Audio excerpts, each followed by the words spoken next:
আবারও দেশে প্রবাসীদের রেমিটেন্স রেকর্ড ছাড়িয়ে যাচ্ছে।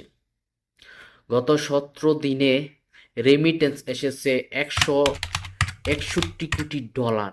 বাংলাদেশে মুদ্রায় প্রতি ডলারে 122 টাকা হিসাব করলে যার পরিমাণ 19,642 কোটি টাকা। এই হিসাব প্রতিদিন গড়ে আসছে 9,47 লাখ ডলার। আমরা প্রবাসীরা এত কষ্ট করে টাকা পাঠাই বিদেশে, কত কষ্ট করে টাকা পাঠাই, আর ওইদিকে সোরেরা মানে এসির নিচে বসে বসে বাংলাদেশের টাকা বিদেশে পাচার করে। আসলে আমরা প্রবাসীরা সব সময় হয়রানি হয়ে আসছি, প্রবাসীদের দাম নাই। অথচ প্রতি বছর বছরই রেমিটেন্সের রেকর্ড আমরা ভেঙে দিতেছি।